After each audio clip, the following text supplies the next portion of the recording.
how did Uber penetrate a foreign country? Yeah. So one of the things, and I think I really do hope that somebody writes a book on, literally writes a book on this someday. But I think one of the things that Uber did best was that they.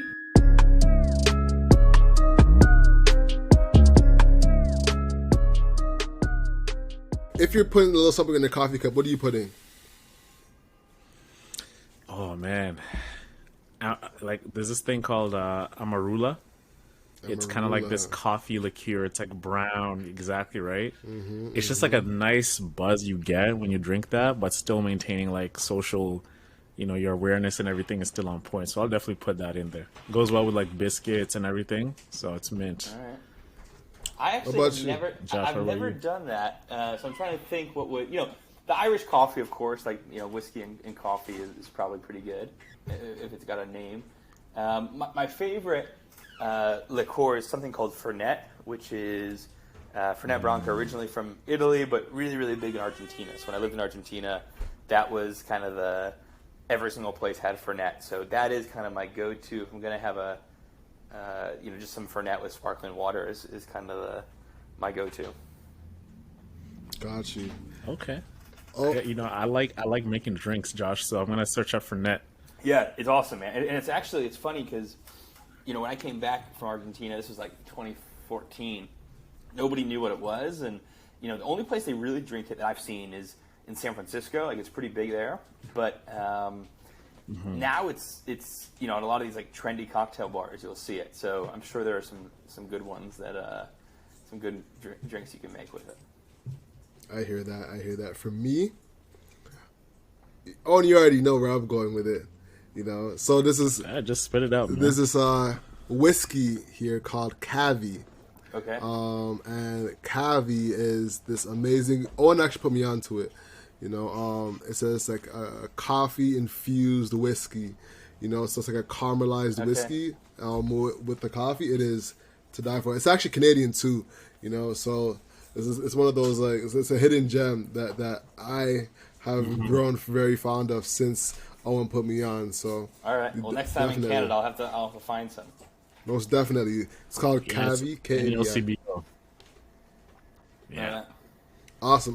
Well, ladies and gentlemen, welcome back to another episode of Hustle Over Everything. This is the podcast where you receive stories, tips, and tactics from entrepreneurs who have done it. I'll do it one more time. Hello, ladies and gentlemen. Welcome to Hustle Over Everything. This is the podcast where we receive stories, tips, and tactics from entrepreneurs who have done it. Today, we have a great guest. I'm happy that we got to speak with him. We had a really good initial call, and I was really excited to bring him on.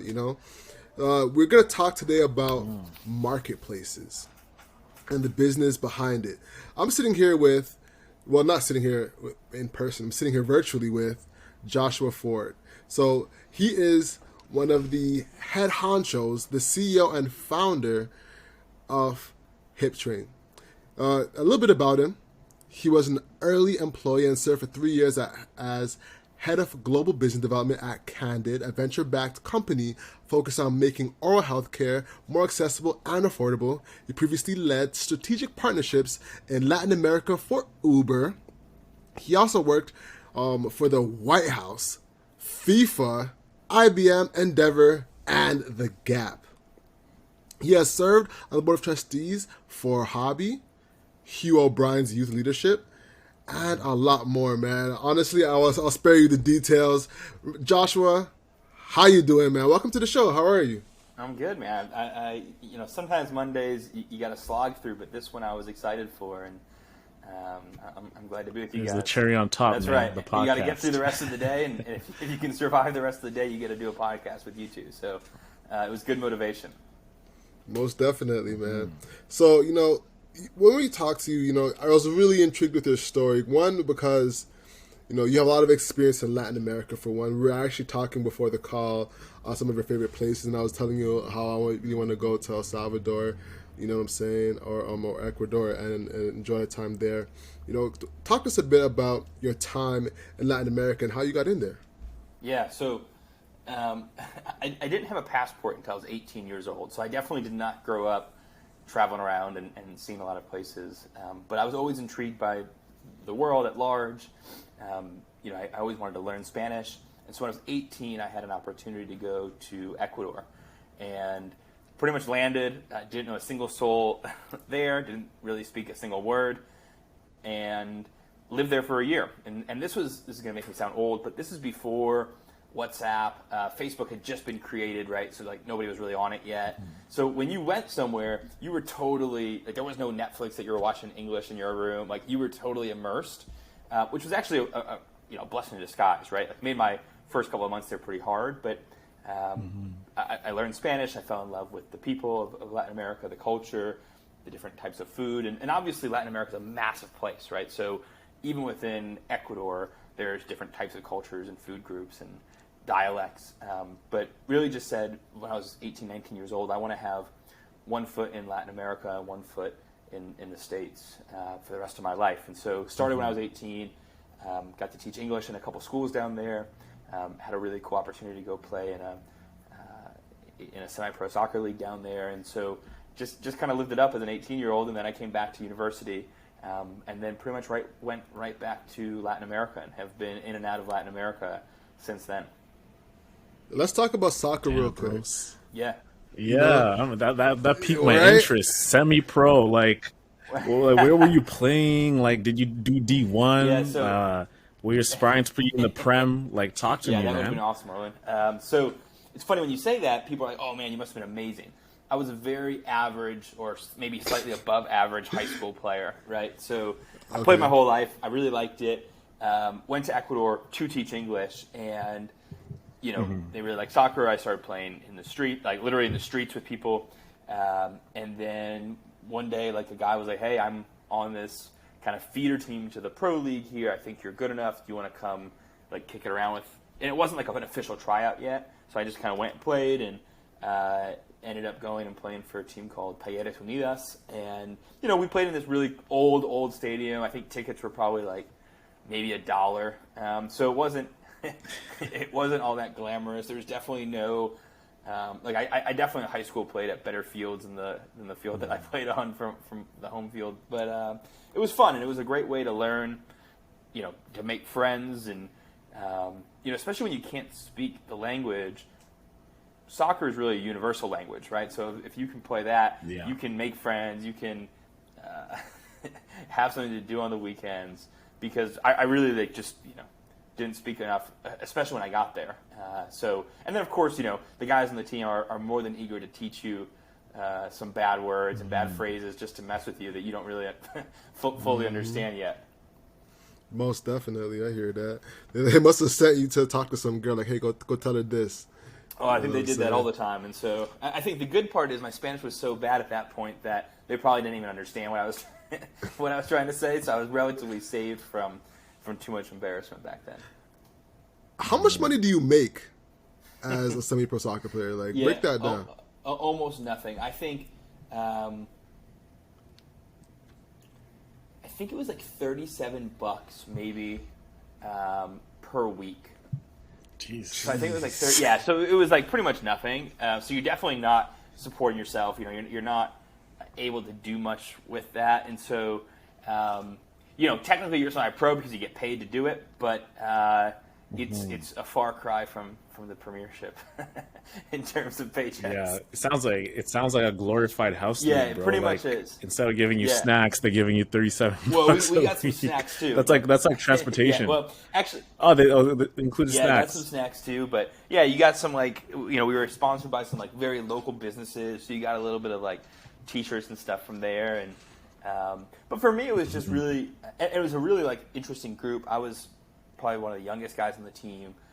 But we had some ex-professional guys that had played in the Ecuadorian League, who were the very talented, they were like the 37-year-old Grizzly veteran that, at that point was 20 years older than I was, right? So it was just pretty crazy to think about. But so it was fun. It was a really interesting experience, and not what I had bargained for. I didn't go to Ecuador to go play. It was just an opportunity that literally started playing in the streets.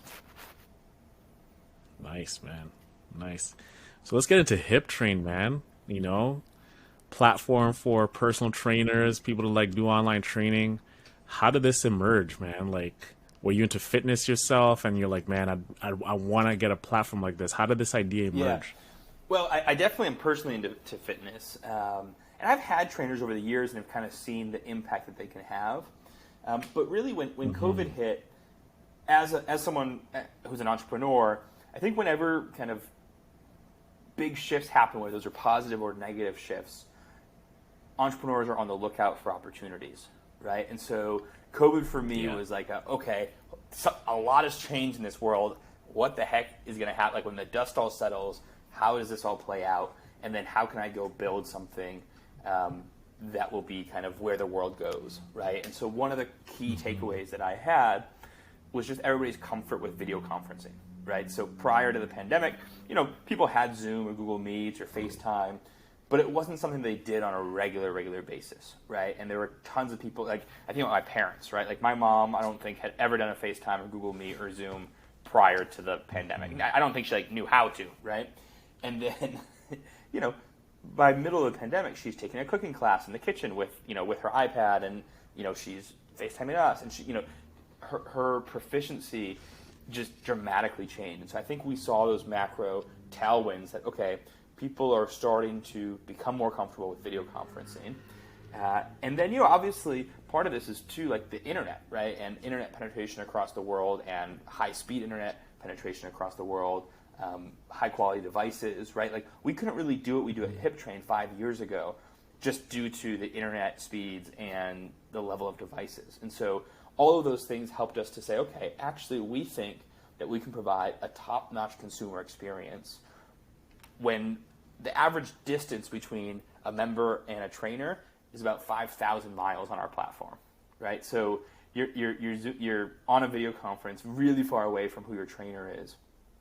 So I guess we just kind of saw some of these macro trends, and then we also saw on the flip side that unfortunately we have some massive trends on health, right? And unfortunately those are really negative trends, right? So you have growing rates of obesity and morbid obesity, diabetes, heart disease. If you look at a lot of the comorbidities with those who suffered the greatest with COVID, it was people who were had one of those issues, and so we started to say, okay, well, what's lacking in the world? Like, what can we actually provide to the world?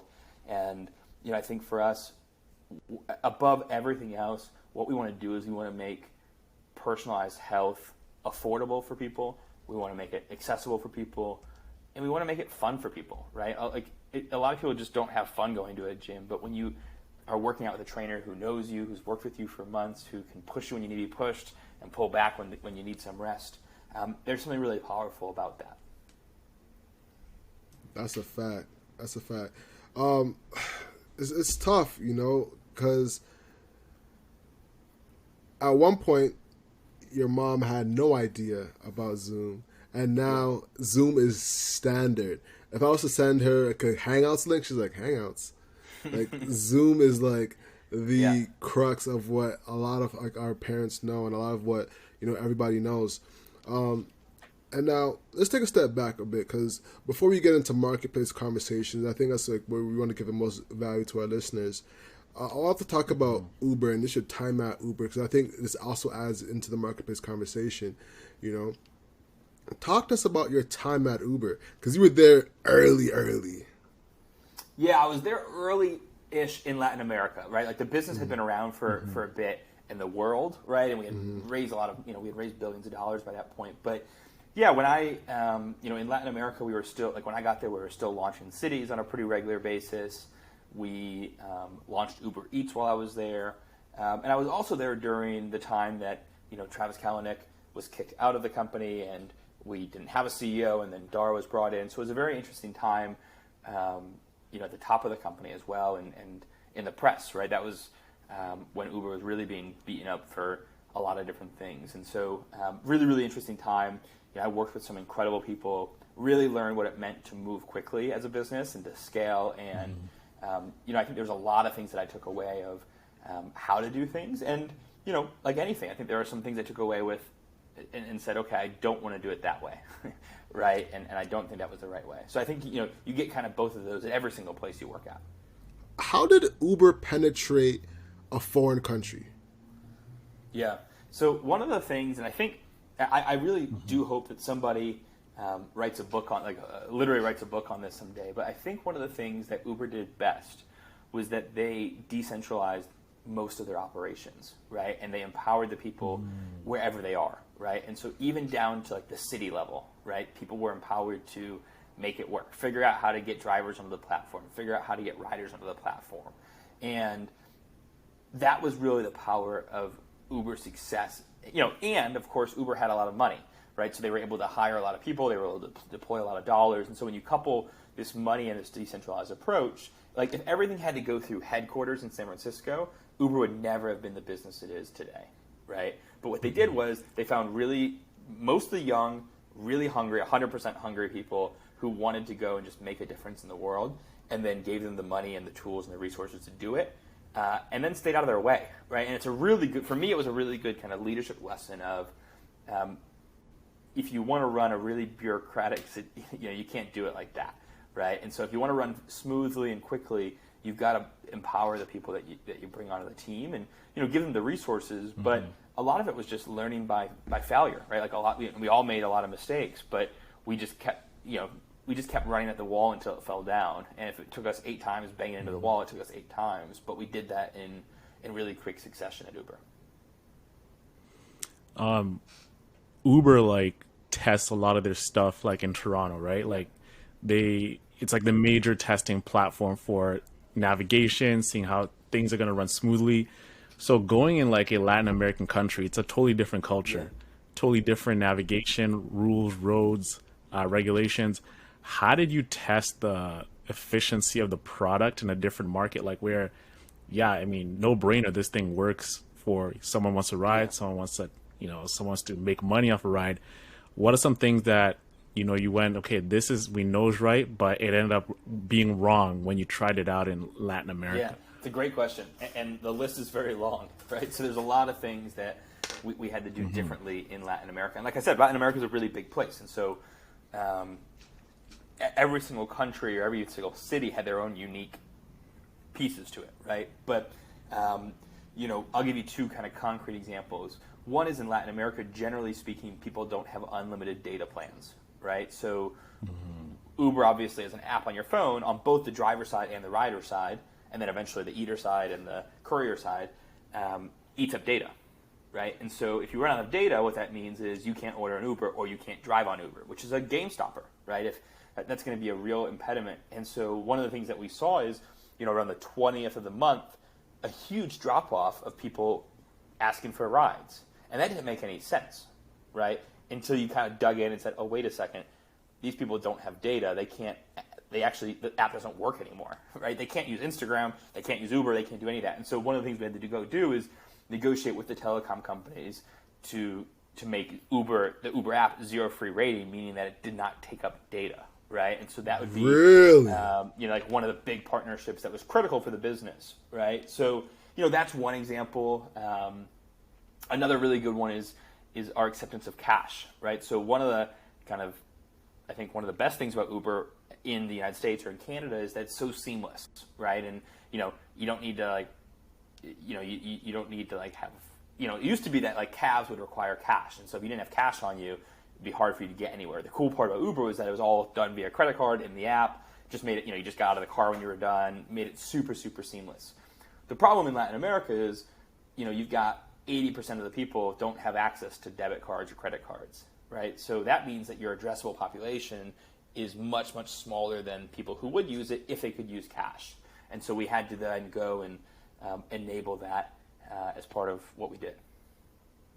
Man, that's insane. So basically everyone could take cash essentially, which kind of changes the game for Uber, because that's kind of not what people are used to. You know what I'm saying? Yeah, and the other part, and what we didn't really see, or we didn't predict probably as well as we could have or should have, is, well, if 80% of people use cash instead of credit card or debit card, how is Uber ever going to get that money, get their cut of their money, right? Because we were essentially relying on drivers to give you back money, to us, right? Yeah. So then you had to go and figure out, okay, can can they go to these locations and drop off money? Can they go to like a 7-Eleven and drop, kind of like drop it off there? And so, it just is, every single market had its own unique things about it. And so, again, I think one of the cool things that Uber did was just really empower people to figure it out. Okay, great, you have a problem, figure it out, right? And, the other thing that I think Uber did really well is what we called playbooks internally. And so when you figured out a problem, you essentially created a slide deck that was called a playbook, and you would kind of upload it into the kind of the mainframe, if you want to call it that, of the company. So that way other people could learn from that. So if someone else was in a different city, they could like, oh wait, I saw that they did this in Medellin, I'm going to do this in Santiago, or I saw they did this in Dubai, and so I'm going to bring that to San Francisco, right? And so there was a decent amount of knowledge sharing in that regard too. Got it. How did you acquire drivers? Because was it just an advertising strategy, or did you have to like figure that out? Like, because one thing with the marketplace, and we're gonna get into, is managing each side of the marketplace, right? So how did you acquire drivers? Yeah, so we did a lot of different things for drivers, and again, part of this was regulatory, part of this was just cultural. But in Latin America, one of the key parts of acquiring drivers was setting up what we called green light hubs. And green lights were physical locations where drivers would come in, they would upload their documents, get fingerprinted in the countries they were required to fingerprint. They would listen to like a lecture by an Uber employee talking about how to use the app and giving them that literacy on the technology side of things, answer any questions for them, and get them all and they would generally leave. The idea was that they would leave the green light hub and be ready to drive right that day. And so, but yeah, we would do advertisements in newspapers. Obviously we would, there was a lot of word of mouth and referrals, so we would provide referral bonuses for drivers. So if they got other drivers on the platform, okay, the same kind of way they would get kind of paid. So some of the same strategies we did on the rider side, we use on the driver side. But I know we're going to get into this in depth, but ultimately the way that Uber ran it, and I think most marketplaces run it, is two entirely different teams. So you had a driver ops team and a rider ops team, and they were totally different teams. There was not a ton of crossover. So totally different approaches on and they had different types of people. Drivers were a certain type of person, and riders were a different type of people. And so you had to build things and market at different channels depending on who you were looking for. Solid stuff, man. So now getting into now with this marketplace knowledge from building Uber, like you've seen it like firsthand in the nitty gritty of even like being there in the early days of Latin America. Now you're building Hiptrain. Just for clarity, for the audience, like what is Hiptrain? What does it do? And who benefits from it? Sure. So Hiptrain is a marketplace to better yourself, right? So today we do three things predominantly. We offer personal training, we offer yoga, and we offer meditation coaching. So all of those things are done one-on-one via video conference with a trained professional, right? So you sign up, you get paired with someone based on what your goals are, what you're looking for, based on any injuries that you may have. So we want to pair you with someone who has expertise in that area. And then you're going to be with that person and have those sessions with the exact same person. So that's where it's a little bit different than Uber, where you get a different driver each time. Under the Hiptrain model, you actually work out with the same person each time, or you do meditation with the same coach each time. So you actually really build a relationship with that person, and that proves to be quite sticky, right? People really build that social relationship, which decreases churn off the platform. So that's what we do. All of our trainers are based throughout Latin America. They all speak English fluently. That's a requirement to be on the platform. But what it allows us to do is then offer really affordable price points for consumers. So for a 30-minute session, it's $7 US, which is far cheaper than anything else out there for a one-on-one live video conference. Yeah.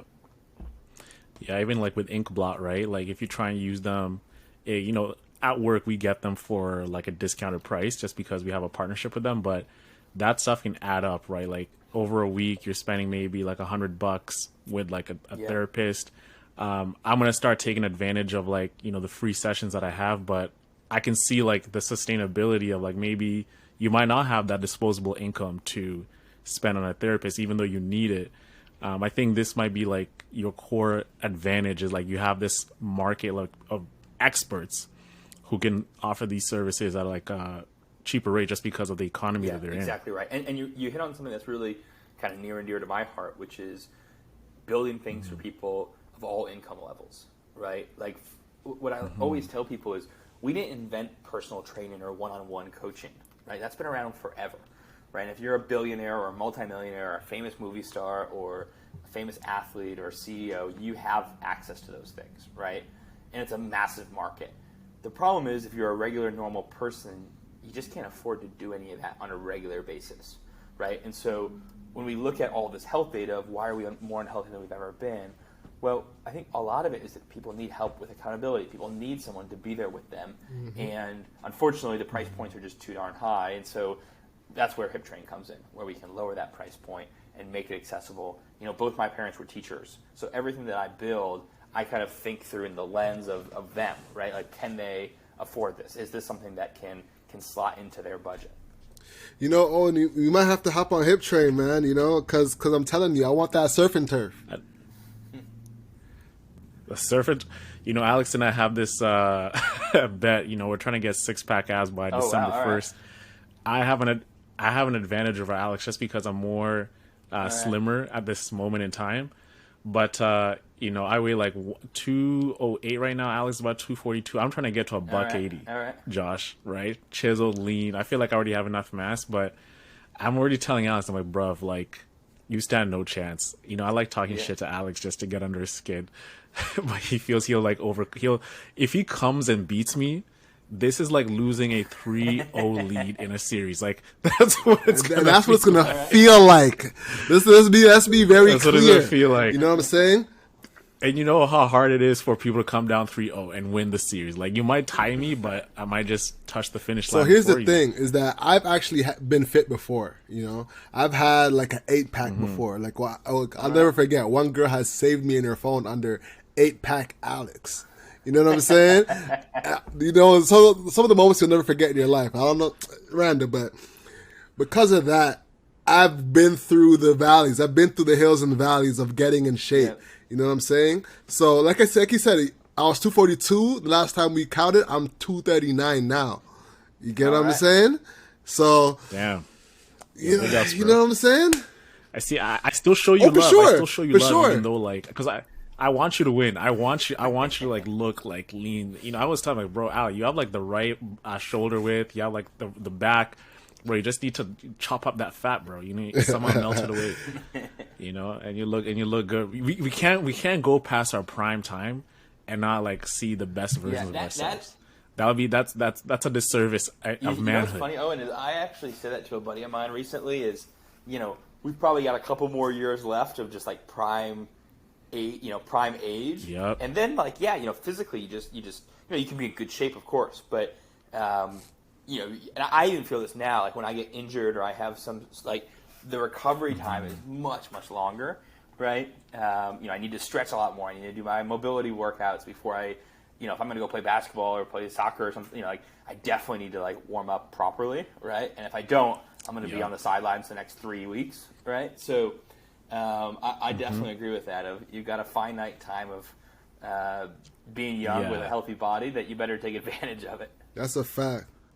Because even like when you're ripped as an older guy, it's like you have like that saggy skin, like, you know, you're even like chiseled. You have like maybe like your skin's looking older. Like it just doesn't hit the same. You know what I'm saying? So I can't let these years go by like of youth just elude me without being fit. I feel you, man. See, this is the thing. I've already accomplished it. I got the pics.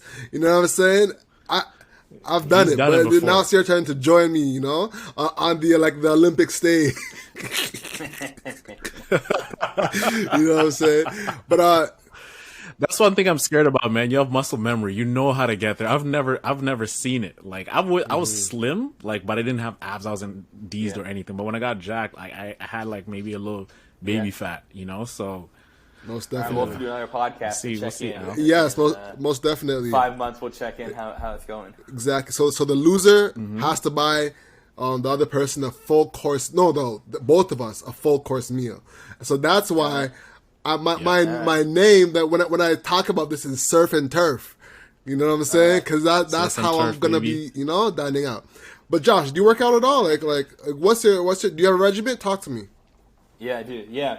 So I try to bike. I try to get on the bike every single day and bike 15, 20 miles. And for me, my body's somewhat used to it, but it's I'm often reading on there, or I'm watching the news, or I'm watching sports, or I'm sometimes answering emails. So it's kind of my guaranteed cardio. I do try to walk. The good thing about New York is you do walk around a lot, and so I try to walk anywhere between 5 and 10 miles a day. So I try to, sometimes I'll jump on a call and walk around and do that.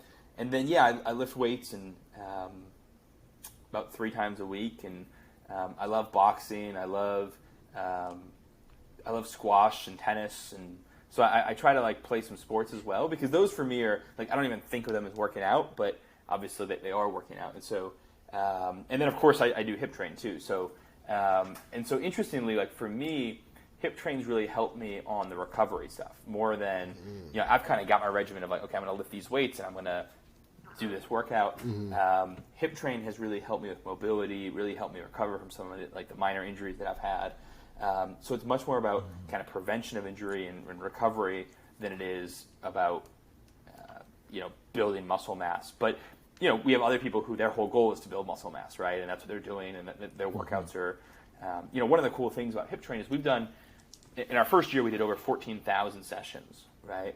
And none of those sessions are exactly the same for anybody, right? All of them are adapted to the individual. So, whether you are looking to increase balance or flexibility or mobility or strength or speed or, lose weight, gain weight, you're going to have a different type of workout put together. And so for me, my focus right now is pretty much recovery and, augmenting what I'm already doing in the gym.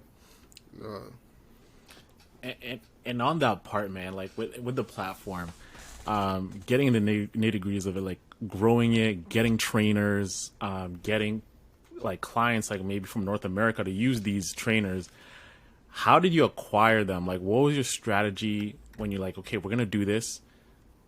How long did it take for you to get trainers, and what was that critical mass number that you needed to be okay, we need this is the number we need, and then once we do that, we can go and get the clients. What was your plan of attack there? So like any business, I'll take a step back. Every entrepreneur has a bunch of ideas, right? Some of them are good ideas, some of them are horrible ideas, and probably most of them are somewhere in the middle, right? Trust me. And so my approach is always just to throw it out there into the wild, see if it works before I do anything else. I don't really like sitting in a room thinking and talking about something for months and months and months, and then or writing a really long business plan, because ultimately that business plan, the first day of actual business, gets put in the shredder and it's gone, right?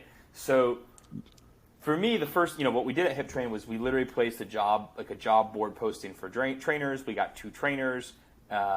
We guaranteed both of them $500, right? And we just said, hey, we're gonna pay you $500 a month, because we didn't have, to your point, Owen, we didn't have any demand, right? We didn't have any, we weren't named Hiptrain. We didn't have a website. Nobody knew. So we just wanted to see, could we get trainers, and how much would it cost us, and were they any good? And so we got our first 2 trainers.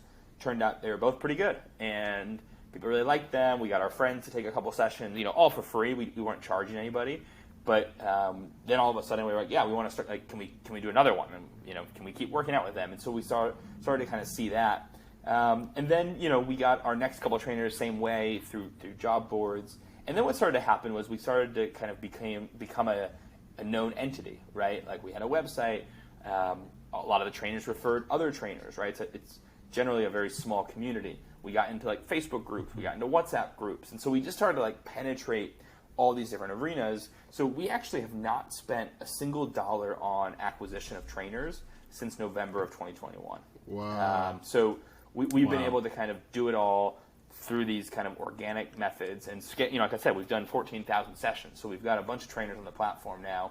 And then, of course, through that time, we also had to get smart as a business on how do we evaluate trainers, right? We are not an open marketplace where anybody can just sign up and start giving classes, right? So you've got to apply to be on the platform, on Hiptrain. You've got to submit a video of you speaking in English.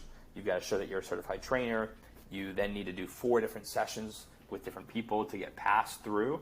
And so we want to make sure that if you're on the platform, we're really confident that you're an incredible trainer. And then obviously once they're on the platform, just like Uber, we have a 5-star rating after every session. We have, member satisfaction surveys that go out. We have some product testers who kind of are fake customers that take classes and give us feedback. Yeah. So we do a lot once you're even on the platform to ensure quality. Interesting. How much liability does like the people have to sign? This the customers that do have to sign like waivers and all that kind of stuff before they get started. Yeah. So as part of our policy, it is in our terms of use. So if you're going to sign up, you are, saying that you are medically cleared to work out and all of that kind of legalese. Yeah, man. I had a horror story happen working out virtually. I was trying to do a workout with my mom because I was spending some time with her during sometimes you guys go spend time with the fam type of days. Yeah. So, Yeah. I was spending time with him. Like, all right, let's get a workout in. Why not? And the trainer wouldn't work out with me because I hadn't signed off on the whatever's. I signed the paperwork, right? So like he starts the session, and is like, well, I have an hour, so you have to like the clock's already running, but you got to go sign this paperwork, and I'm like, oh, okay, cool. So then I go and I e-sign it and then send it back and say, oh no, I don't accept e-signs. You need to physically print it out, sign it, and send it back to me in order for me to sign it. And it was like multiple sheets of paper. So like by the time I had done that, half an hour had gone by because I had to like physically print out each one. Yeah. You know what I'm saying? Gone. I'm like, bruh. Yeah. So I'm trying to get into it. The gas is gone. Oh my god, I hated it. And then he started having the attitude about it. He was like, well, sorry, I can't work out with you until this is how I'm like, bro, this is just one workout, man. Like, chill, And he started giving attitude. You know what I did? I don't even lie to you. I slammed the laptop on him. So I was like, nah, you're not it, One of those ones, man. But, go ahead. No, I mean, I think that, like, ultimately, like, our job as Hiptrain is to make it as seamless as possible for both sides, right? For our trainers as well as our members, right? And so our whole kind of North Star is how do you make this as seamless as you possibly can? That's a fact. Let's talk about marketplaces, man, because it's such an interesting business model when it comes to marketplaces. And a lot of our entrepreneurs do like run marketplaces. Some of my clients are marketplace owners, Where do you see a lot of marketplace owners go wrong? Yeah, it's a good question. So I think one of the challenges with marketplaces is that you've got to run two businesses that are generally very different than one another, and you've got to run them at the same pace or a similar pace for a very long time, right? So if you're undersupplied and you don't have anybody on the supply side, your demand will get fed up and leave, right? And you'll be in trouble on the customer side.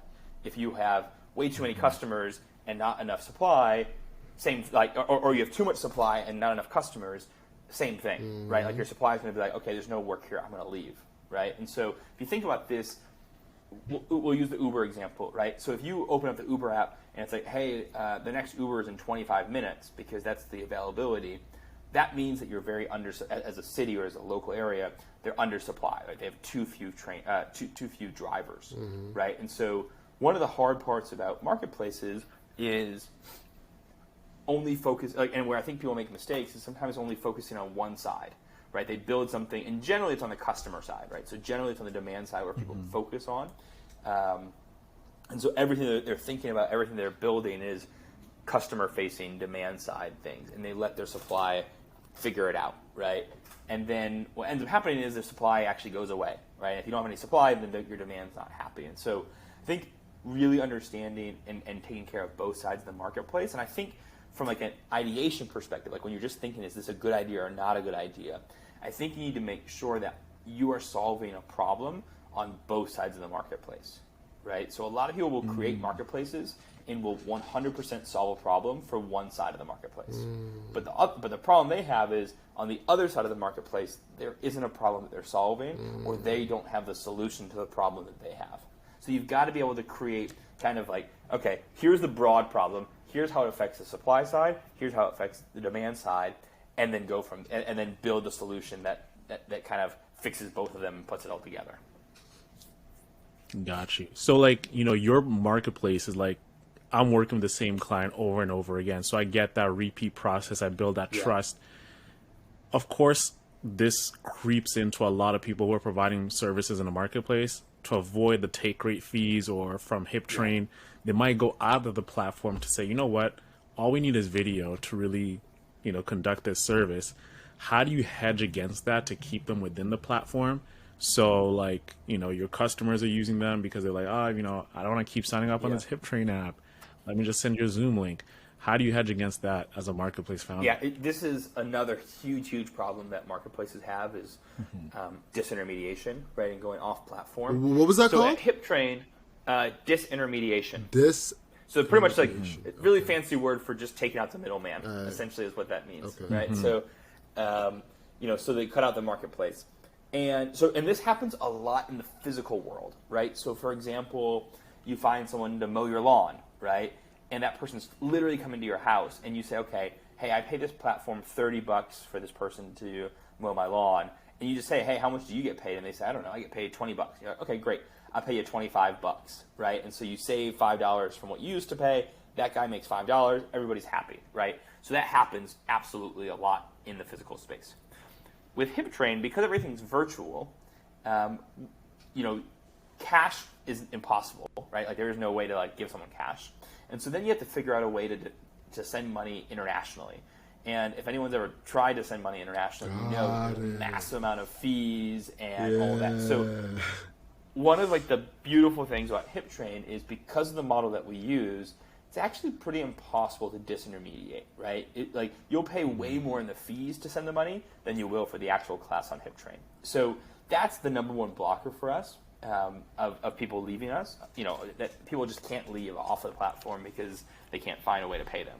And then the second part is just on the supply side, they don't have much of an incentive to do this because we give them a whole roster of clients, right? So they don't want to risk all of their clients to make $1 more, $2 more from somebody, right? And they don't really want, and this is where I kind of get into, you've got to have problems on both sides of the marketplace, right? So for Hiptrain, the problem on the demand side is really hard to find an affordable trainer, and that's the core thing that we kind of work on, right? On the supply side, what we work on is it's really hard for trainers to fill their entire day with work, right? Because people will work out in the morning before they go to work, and they'll work out at night after they're done with work.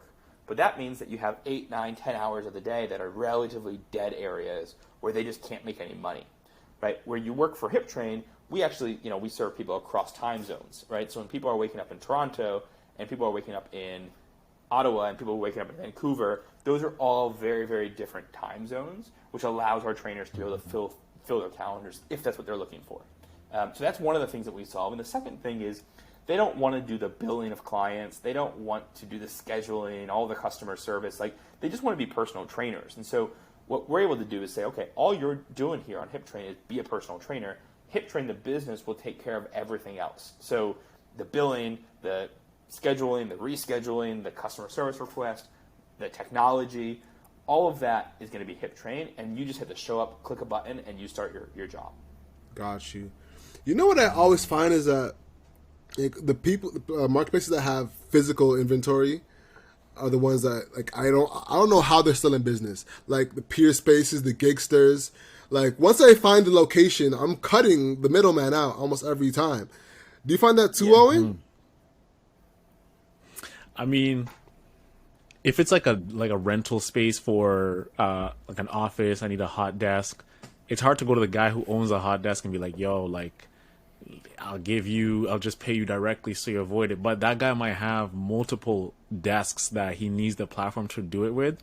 The way I see like you experience that leakage of like people leaving the platform is like, for example, if it's a local listing and you're selling it online and you're like, okay, I live locally. I'm here in Toronto. I want to buy these shoes off of you. Instead of me paying you through the platform, I'll message you. Let's meet up at Yonge Dundas Square, which Josh is like the New York, the Times Square of Toronto, right? Let me go meet you there, right? So I can experience that with like a physical product if it's like one-off. But if I'm like a regular seller, it's so hard to have that, like I'm going to leave everything and manage everyone through WhatsApp, iMessenger, or Facebook chat. there's a lot of like fragments that just come in within the space that just cause a lot of friction, which incentivize you just to stay on the platform. Like, so it depends on the type of marketplace you have. Like, for example, like what you have, Josh, is okay, I'm serving these services. I have all these clients. I'm not going to take them all on Zoom and send them like a QuickBooks invoice because it's just going to be so cumbersome, you know? So that's where like I see, you know, and this week you get to different types of marketplaces, right? Like you have like listing stuff, you have like an Uber type of thing or an Airbnb where you actually have a physical location, especially when you've built a reputation on Uber or Airbnb. Why would you leave that, especially when they cover insurance for you in case your house gets trashed? Yeah, exactly. Yeah. And that's a great point, Owen, is that like some of these platforms do have to think a little bit more creatively and say, okay, how do we layer on services that say, okay, well, you're protected, right? Like, you know, and I think you're right on insurance on both like Uber and Airbnb, right? Where that's a massive piece of why people don't go off platform is they like the security of it, right? As a guest, I like the security of it. As a rider, I like the security of it, right? If I just, you know, text a random person, they pick me up, like no one's tracking that, right? Where Uber is obviously able to track that, and you know, if something does go wrong, there's recourse. You know, you mentioned that you had network effects for trainers coming on the platform. Did you experience that for the customer side, where I had an amazing experience? I'm going to share that with my friends and experience like something like where you have like, you know, like the viral coefficient, as they call it, right? Did you experience that within the, you know, customer side?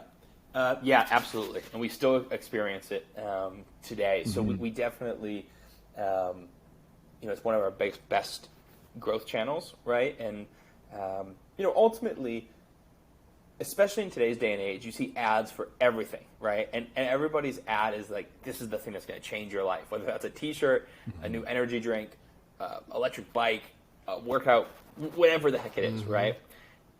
Even entrepreneurship advice, just like read these 10 tips to change your business. Like, man, I've been reading these since high school. Like, I don't need any more 10 tips to start a business. So what I've actually found, and I've done a lot of thinking about this just as an entrepreneur, but it's really hard to cut through the noise because people are saturated, right? Like they get literally like hundreds of these things a day where it just like doesn't really cut through.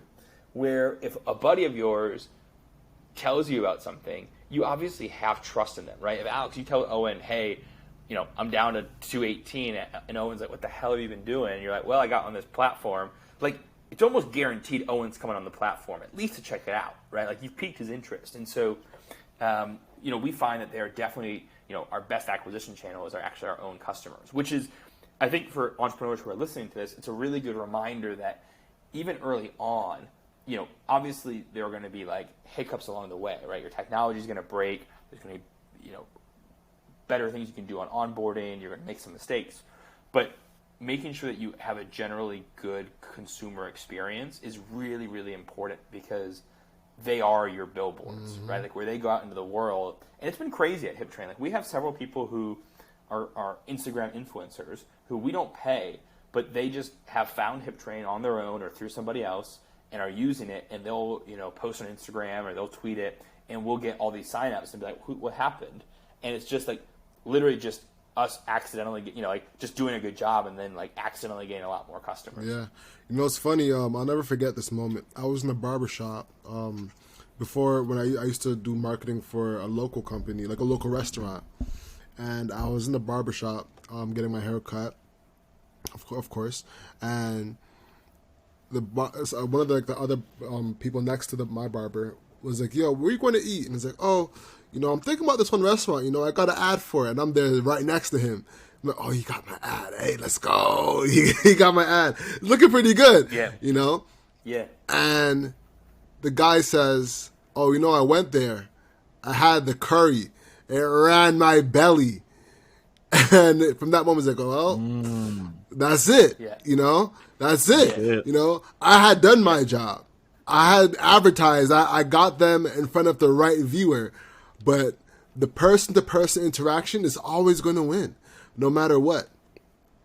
You know? Yep. So it's invaluable. Well, and just like, I just think that, like, you just trust the people in your circle a lot more, right? So, like, everybody, like, and I think that's one of the things I've actually, speaking of influencers, I've seen is that, you know, in the beginning, influencers, I think, really did, like, for businesses, they were really smart to work with because people trusted that they were going to like say things that were real. The problem now is that and it's not everybody, but a lot of influencers, you look at their page and it's all ads, right? And so you say, okay, well, how genuine is it? Like, are they actually fans of what they're like? Are they just doing it because they get paid? And so it's really hard. If I walk around all day, or if I text you every day, Alex, and I'm like, hey man, like you should buy this thing, like eventually you're gonna be like, all right, man, like what, like stop bothering, like this is not true, right? This is just you are somehow profiting off of this, and so I think that more and more people are going to be trying to figure out like trust. Like there's this new kind of, it's not that new, but like verified reviews, right? Where people like that they've bought this product on Amazon and they're saying the real stuff, right? Yeah. And it's like Trustpilot. Yeah, exactly. Like Trustpilot. We're like, okay, actually, this is a real thing that happened. Like we have the proof, and I think the reason that that's happening is people really don't believe everything on the internet anymore. Yeah. Which is probably a good thing. Yeah. So it's funny you bring that up. You are in the influencer mecca of the industry. Like fitness has probably the most influencers you can think of, right? So what's your experience been like? Like I know you must have like horror stories to great stories. It would be good to get your experience as a brand owner, to talk about your experience with influencers. So how's it been? Yeah, well, it's interesting. I think one of the other shifts that we've really seen is it used to be that influencers would post and they would get like a revenue share, right? So like if people click this link, they get 10% or they get, $10 for every single sign up, right? And so if it doesn't work, it doesn't work, and no one's really mad. It doesn't matter. Now, influencers have really changed how they monetize to say, okay, I have X number of followers. Every post is $500 or $5,000 or $50,000, right? Regardless of how it performs. And so for me, especially with a new company with limited budgets, it's really hard to work with influencers that are going to say, hey, you got to pay me $5,000 for me to post, because I don't know if I'm going to get $5,000 back, right? And so I think that that's one of the major changes I've seen over the last few years of the influencer space. I think, but you're right though, like fitness obviously is a massive one for influencers, which actually makes it kind of hard for Hiptrain, right? Because a lot of them have their own little fitness programs that they've created, or they have worked with other people in the past.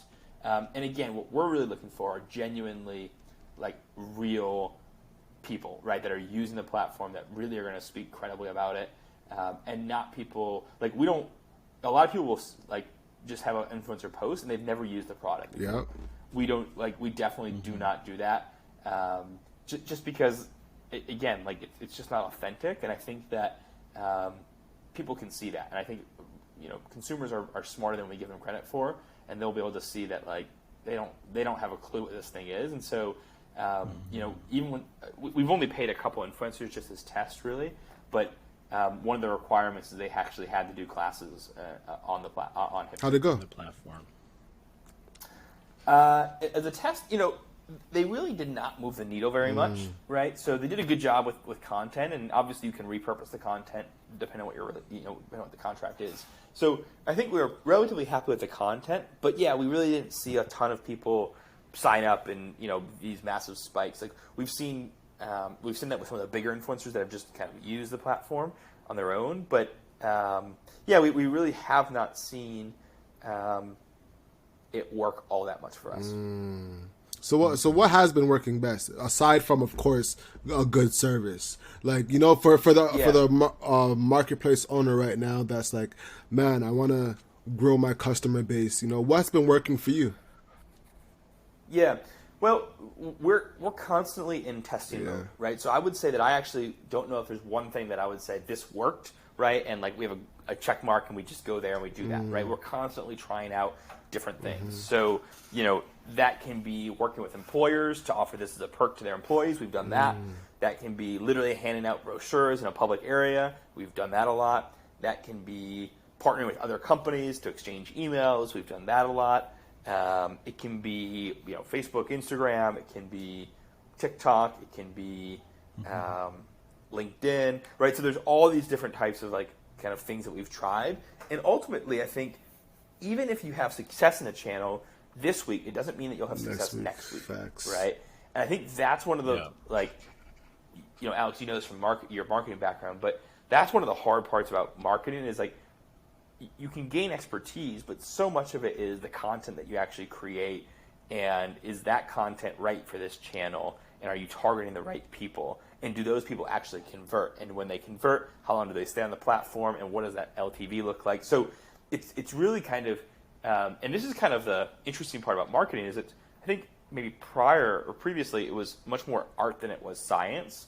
And I think a lot of marketing has really become science, right? Where it's very, very numerical and very analytical.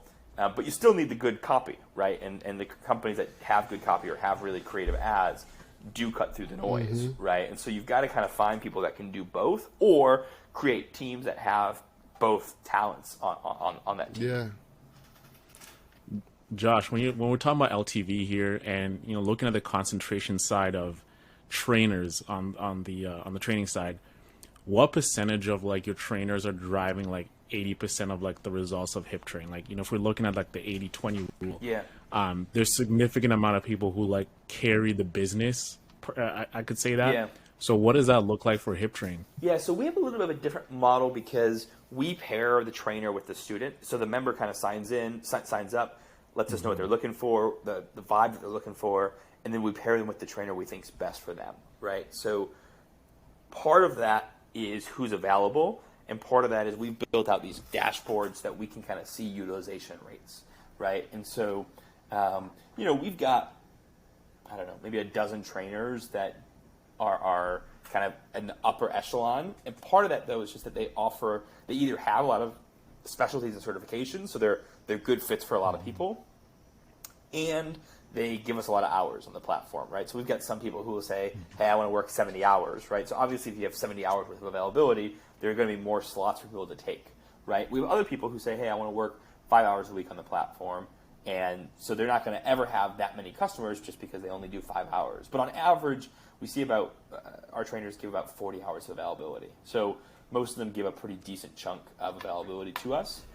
So to answer your question, we don't really have the dynamic where, 20% of our trainers are doing 80% of the work, because of the way that we kind of pair people, and that we're constantly looking at utilization rates across individuals, so that nobody is bogged down.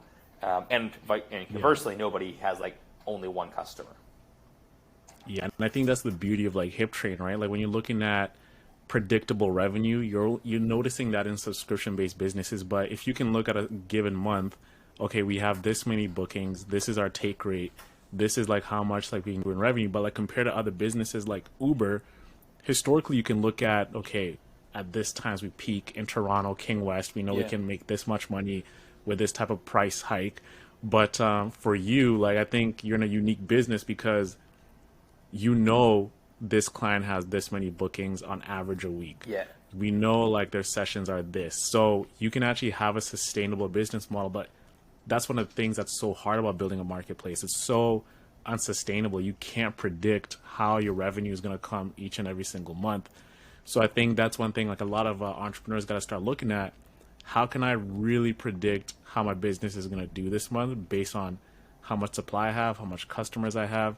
Because that's what's going to like define you from like becoming success over a sustained period of time, or just being like a one-hit wonder. You had a hot run for 6 months, everyone got bored, and they just moved on with their lives. Well, you're right though, and I think that's one of the hardest parts about this whole game is people's boredom, people's attention span, right? And so you either need to keep putting more people in, or you need to keep your people around longer, right?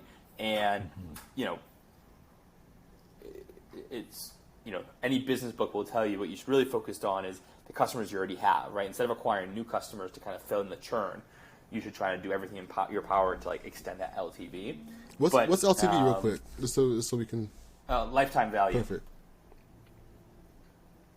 Yeah, lifetime value. So and what that means is just like how much are they going to spend as a customer on your platform, right? So if there are ways that you can have that you can do that, i.e. selling different services, selling merchandise, increasing pricing. Those are all different ways to increase that LTV, right? And so ultimately, like one of the core metrics that we have is the LTV of a customer, right? Like how much do they spend on the platform? And again, if you can get one more month out of them, that increases the LTV, right? So part of it is retention, part of it's just like their average spend. Do you find one more question? Do you find you're targeting a different age group for the person who's being trained. Because if you're a fit guy, you're on the go, like you like to be in the gym, especially like now we're back and open, right?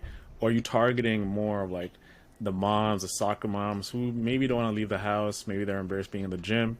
Like, who is that ideal customer type that tends to stay longer? Because I can say I love to use Hiptrain, but I love the feeling of getting the pump at the gym, of being around people, hearing the music, gripping the iron like around the environment. Yeah. Who's that person that I was like, you know what, I don't like going to the gym. I'd rather just do these online workouts, and Hiptrain is for me. Yeah. Well, it's funny. Yeah, I do think you said something very astute, which is like it's not for everybody, right? And I think that's something that I've had to learn as an entrepreneur, because it kind of like breaks your heart to some extent, right? When you build something and like your best friend is like, like it's cool, like not for me. Yeah. And you're like, what? Like, it's not your audience. What do you mean, right? And so, what we have found is actually the people who actually find Hiptrain to be the best for them are a little bit older. So one of our best performing demographics are 60 plus, right? And if you think about everything you just said, Owen, it's exactly why, right? They don't feel comfortable in a gym with a lot of other people. They don't want to hear loud music, for the most part, like around them. They don't need to, want to be, maybe it's not inspiring to be around young people, like other young people. It's actually like intimidating, right? They also have much more kind of set schedules, right? So they can commit to 7 a.m. Tuesday, Thursday, right? Because they're not going to have the same, they didn't go out last night, they didn't, they don't have flights that they're catching, so they have more predictability in terms of schedule. And then I think also that, like, one of the benefits that we offer is that one-on-one touch, right? Like the adaptability, like it's adapted to you. So we have people who are in wheelchairs who are using Hiptrain, and they, they're able to do it, and the trainers just create different workouts for them, right? And so I think that's one of the things that we've really seen. And it's something that you need enough time as a company to understand, like to run out and see who are your customers. But once you have that, it's a really, really valuable thing, because then you build for that customer, right? And so we've kind of recently had this insight of, okay, this is the demographic that actually performs best for us. So what that means is now we need to go and build everything in that vein, right? Like, what does someone who's in that demographic want and expect? And maybe even changing like what our Instagram looks like, and who are the people that we're putting on our Instagram to reflect the people that we actually want to become customers. Most definitely. When it comes to LTV, one thing that I find interesting are stores or marketplaces like StockX, right? Because StockX isn't something that you use on a consistent basis like a Uber or a Hiptrain, where you could have a daily use of it, weekly use of it. You might buy shoes once a month, twice a month, twice a year, depending on who you are, right? So I could only imagine that their demand would be lower than their supply, right? But I'd love to get your opinion on that. What do you think about businesses that are product-based instead of service-based? Yeah.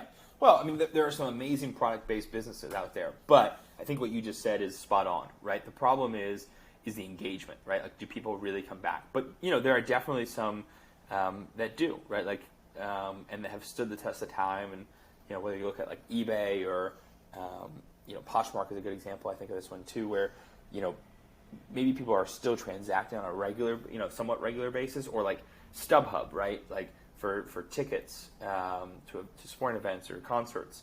But I think the hard part is they need to continually spend money and do advertising to stay top of mind, right? Because even people who have used them, they need to keep reminding them, oh, you want to go to the Raptors game?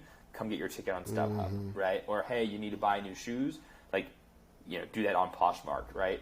And so I think that's one of the challenges, is you don't have that engagement. Like, for us at Hiptrain, one of the things that we've really wanted, and when we look at the verticals that we add on to our core offering, we're looking for repeat, like weekly repeat businesses, right? So if you're going to meditate, it's great to meditate anytime, but really if you want to make a change in your life, you've got to meditate on a regular basis, right? You can't just do it once and then never again and see massive results. Yeah. It's super interesting, man. It's super interesting. Going on a little bit, how are you tracking the NPS from the customer side? Yeah, so we send out an NPS survey every 3 months, So we just send out, and NPS is, Net Promoter Score is a really, really good metric, right? Of, do people refer their friends, right? Or would they be willing to refer their friends? Now, so we definitely, take that to heart, and it's a really big thing of what we do at Hiptrain. But I think that ultimately, I'm a huge believer of, if people will like it or not, because they actually do refer people. It's not hypothetical. They actually are doing it or they're not doing it, right? Or they just stay around, right? So if you have really high retention and low churn, well, obviously you have a high NPS, or they would just go somewhere else, right? So I think that NPS is important, and it's very important when you talk to investors, and it's important, to have as a North Star metric. But for me, I think I know when our NPS is high or when it's low based on how the actual, all these other pieces of the business are performing. Are you guys raising money, or are you guys bootstrapped? Yeah, so we did raise money. We raised a pre-seed round. We're talking to some investors now for our next round. And, while we're on the topic, I think there's both advantages and disadvantages to both, right? And I would be quick to say, even though, I've worked at VC-backed businesses, right? Uber, Candid, Hiptrain, all marketplace businesses, all VC-backed businesses.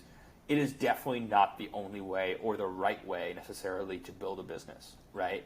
There are massive advantages to bootstrapping, but it's completely up to you. And some businesses are better suited for bootstrapping than they are venture, and vice versa. Man, there's only been a few. I think MailChimp. Yeah. It's only what else is there? Calendly. I was reading about Calendly today.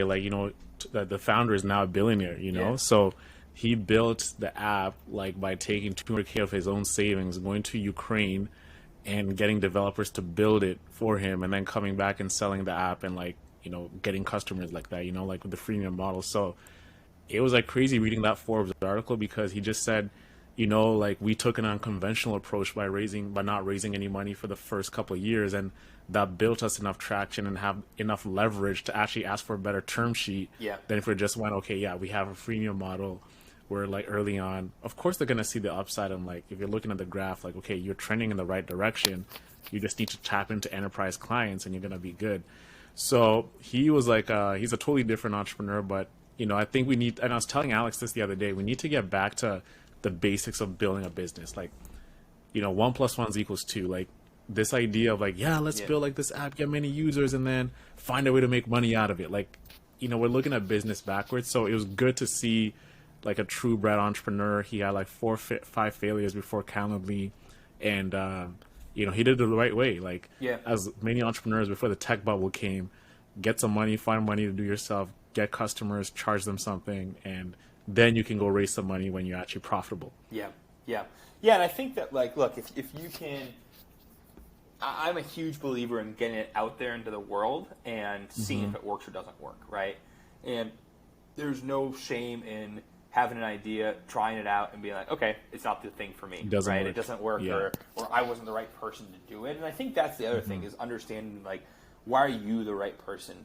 What's the unique insight that you have, or what's the unique skill that you have that will make you the right leader of this business, right? I've looked at some incredible business ideas that other people have had, who have asked me to, come and be the CEO and kind of co-founder, and I've said no, because I just didn't think that I was the right person, right? I think the idea is good, and some of them have really worked out, right? But I just wasn't the right person, or wasn't at the right time for me to be a successful part of that. No, that's very fair. Yeah. That's very fair. Working towards wrapping up, for people that are operating marketplace businesses, SaaS businesses, what advice do you have for them as they, continue with their grind? Yeah.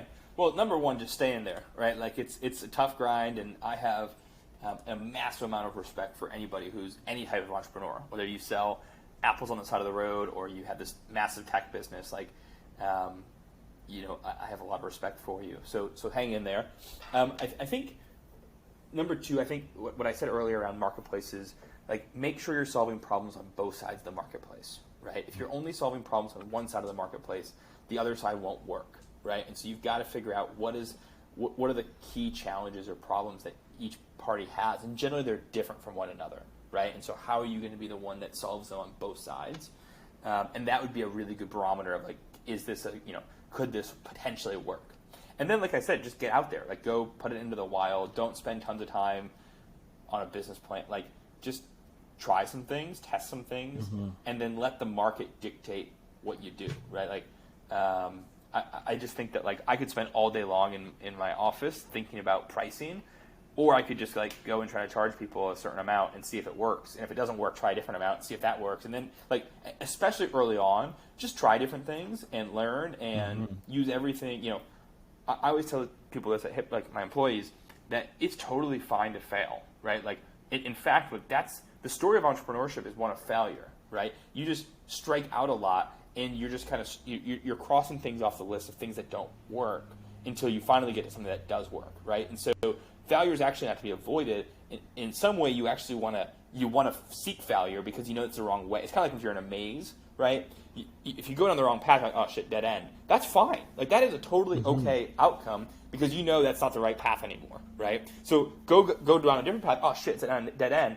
Totally fine. Like, now you're down 2 of the possible 6 exits, right? Like, you got 4 left, right? And so I think sometimes people are scared to do that, but what I just tell people is do it, and do it as quickly and as cheaply as possible, right? Like, what you don't want to happen is pour a ton of money in and a ton of time and then end up at a dead end. Yeah.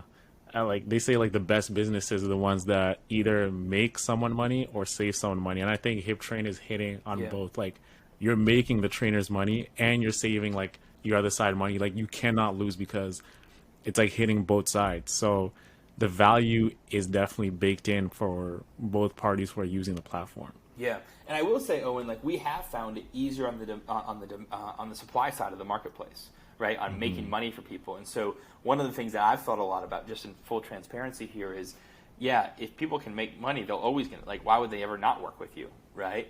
And so if entrepreneurs are out there listening to this and they're thinking about something, I would really recommend, like, how do you really solve, like, can you get people money, right? Like, can you get people jobs? Can you get people, like, because ultimately people always need those opportunities, right? So if you can provide the opportunity, like, if you can provide the mechanism for that, you should have success. Now, obviously the devil's in the details and you got to figure out how to run the business, but that insight of, okay, if I can make someone money, like, it should work. Like, hypothetically, your business should work. If you keep making people money, they'll keep in a job. Simple as that.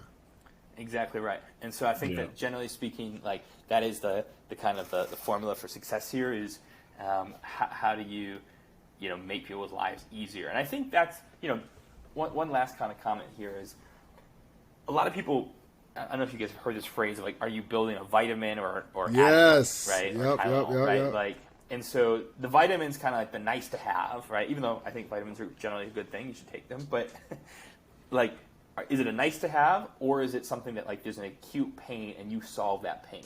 And I think almost always the businesses that endure over time are actually solving an acute pain, right? We talk about Calendly. Like, it's a nightmare to go back and forth with people on, does this time work? Does that time work? Like, you just spend so much time. You get frustrated. Like, it kind of, like, tarnishes the actual meeting, right? If you've had this, like, arduous process. So, like, the idea of Calendly is such a good one to me, right? Where it's like, well, of course, like, I don't want to, like, I love when someone's like, oh yeah, just book me here, and they just send me the link.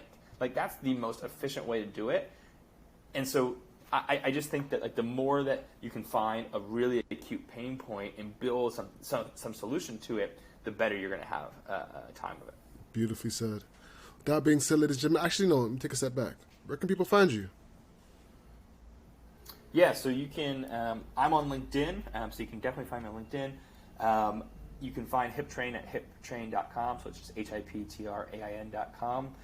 You can follow us on Instagram, Hiptrain Fitness, and that's, I think, all of our channels. Most definitely. With that being said, ladies and gentlemen, that wraps up the podcast. The house is what you can control, so control your grind and control your life. I'm Alex. And I'm Owen Osinde. And I'm Josh Ford. And that's the show, y'all. Peace. Peace out.